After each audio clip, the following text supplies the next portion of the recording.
आगे बढ़ते हैं, अगली खबर की ओर रुख करते हैं और बात करेंगे राजधानी रायपुर की, जहां पर विष्णुदेव साय कैबिनेट की आज बैठक होनी है। छत्तीसगढ़ की नई उद्योग नीति को मिल सकती है हरी झंडी। धान खरीदी राज्योत्सव उत्सव के साथ ही साथ इसकी तैयारियों पर भी कहीं ना कहीं इस बैठक में चर्चा होगी।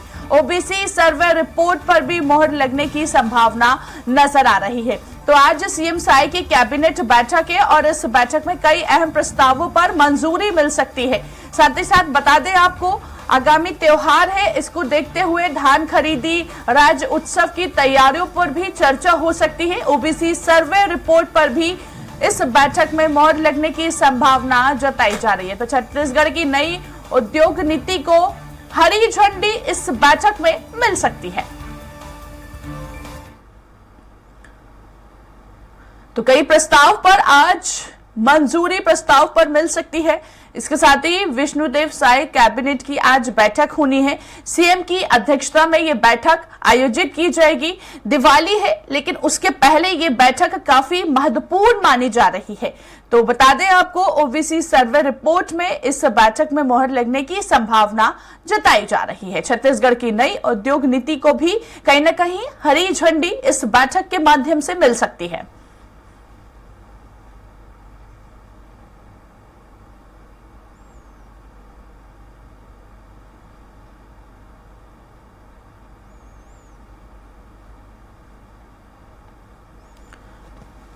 तो छत्तीसगढ़ सीएम साय की कैबिनेट बैठक आज है, जिसमें कई अहम प्रस्तावों पर मोहर लग सकती है। विष्णुदेव साय कैबिनेट की आज बैठक कई प्रस्तावों पर मोहर लग सकती है। छत्तीसगढ़ की नई औद्योगिक नीति को हरी झंडी मिल सकती है।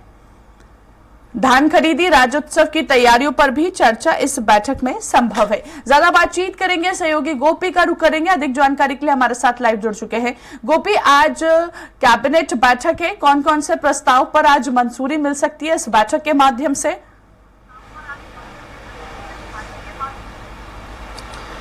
जी काजल, बिल्कुल आज साय कैबिनेट की बैठक है और कई महत्वपूर्ण निर्णय इसमें लिए जा सकते हैं। जिस तरीके से दीपावली से पहले यह कैबिनेट की बैठक बुलाई गई है, आज दोपहर 12 बजे नया रायपुर स्थित मंत्रालय में बैठक होगी सीएम की अध्यक्षता में, और इसमें राज्योत्सव को लेकर भी निर्णय लिया जा सकता है। जिस तरीके से आने 1 नवंबर को हर साल राज्योत्सव मनाया जाता था, लेकिन अब इस बार 4, 5, 6 को राज्योत्सव मनाया जा रहा है दीपावली के अवसर पर। इस पर भी और कई सारे निर्णय जो है वो सरकार के द्वारा लिए जा सकते हैं। हालांकि सबसे महत्वपूर्ण बात रहेगी धान खरीदी की, जिस तरीके से लगातार चर्चाएं हो रही है धान खरीदी को लेकर कि 15 नवंबर से इसकी खरीदी की जाएगी। उप समिति ने यह निर्णय भी लिया है, तो इस पर भी कई सारे निर्णय लिए जा सकते हैं। किस तरीके से बारदाने की उपलब्धता कराई जाएगी और अन्य जो भी आवश्यकता है मंडियों में, इसकी किस तरीके से व्यवस्था रहेगी, इन तमाम विषयों पर आज कैबिनेट की बैठक में चर्चा संभव है। साथ ही बता दें कि जो नई उद्योग नीति है, जिसे 1 नवंबर से लागू करने की बात लगातार सामने आ रही थी,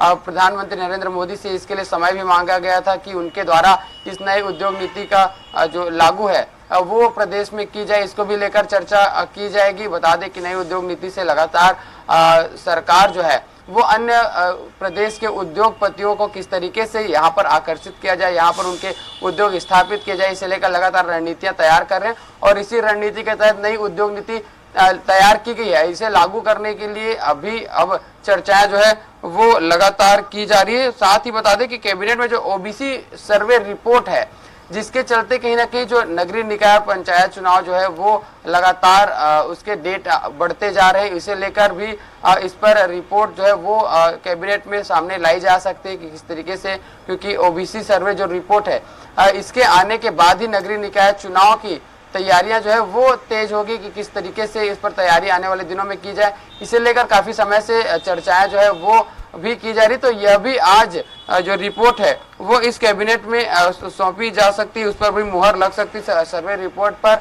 तो इस तरीके की आज के कैबिनेट की बैठक रहने वाली है, जिसमें कई महत्वपूर्ण निर्णय लिए जा सकते हैं, चाहे वो धान खरीदी को लेकर हो, राज्योत्सव को लेकर हो, या नई उद्योग नीति को लेकर हो, या फिर जो ओबीसी सर्वे रिपोर्ट है इस पर मुहर लगाने की बात हो। तो इस तरह के महत्वपूर्ण निर्णय लिए जा सकते हैं। जी काजी। बिल्कुल गोपी, कहीं ना कहीं राज्य में विकास को आगे बढ़ाने के लिए नई औद्योगिक नीति को हरी झंडी मिल सकती है। क्या लगता है छत्तीसगढ़ वासियों को इसका कितना लाभ मिलता हुआ नजर आएगा आने वाले दिनों में? जी बिल्कुल, नई उद्योग नीति की अगर हम बात करें तो आने वाले दिनों में इसका कई सारे लाभ जो है वो बिल्कुल मिल सकते हैं, क्योंकि उद्योग यदि छत्तीसगढ़ में लगेंगे तो इससे यहाँ के लोगों को रोजगार मिल सकेगा, युवाओं को रोजगार मिलेगा। उद्योग यदि यहाँ स्थापित होते हैं तो सरकार को इससे लाभ होगा, लेकिन जो आम जनता है इसे भी काफी लाभ होगा। हालांकि नई उद्योग नीति में सब्सिडी देने की बात हो, चाहे वो जमीन में जिस तरीके से शिथिल करने की, क्योंकि उद्योग स्थापित करने के लिए कई सारे क्राइटेरिया होते हैं, इसे लगातार शिथिल करने की कोशिश सरकार के द्वारा की गई, ताकि नियम शिथिल यदि किए जाएंगे तो अधिक से अधिक जो उद्योगपति हैं वो यहाँ पर आकर्षित होंगे छत्तीसगढ़ में उद्योग लगाने को लेकर। और इसी रणनीति के तहत इस नई उद्योग नीति को भी तैयार किया गया है। हालांकि इसे कब तक लागू किया जाएगा, आज की कैबिनेट में इस पर भी निर्णय जो है वो लिया जा सकता है। फिलहाल जानकारियां थी कि प्रधानमंत्री नरेंद्र मोदी के हाथों इन्हें लागू करने की बात जो है वो चल रही, तैयारी चल रही, लेकिन कब तक प्रधानमंत्री का समय मिलेगा, किस तरीके की आने वाले दिनों में क्या कुछ तैयारियां हैं, ये आज के कैबिनेट में फिलहाल इस पर चर्चा जो है वो की जाएगी। लेकिन नई उद्योग नीति से यहाँ के युवाओं को, जो भी बेरोजगार हैं, जिन्हें रोजगार की आवश्यकता है इस क्षेत्र में, उद्योगपतियों को, तो इसके लिए कहीं ना कहीं लाभ जो है वो आने वाले दिनों में छत्तीसगढ़ को देखने को मिलेगा। चलिए ठीक है, बिल्कुल गोपी, आप हमारे साथ बने रहिए, आगे आपसे बातचीत करेंगे। तो देखिए, विष्णुदेव साय कैबिनेट की बैठक आज होनी है और इस बैठक में कई अहम फैसले, कई अहम निर्णय जो है वो लिए जा सकते हैं। धान खरीदी, राज्य उत्सव की तैयारियों पर भी इस बैठक में चर्चा होगी। ओबीसी सर्वे रिपोर्ट पर भी मोहर लगने की संभावना जताई जा रही है। कुल मिलाकर कई प्रस्ताव को मंजूरी मिल सकती है इस बैठक के माध्यम से।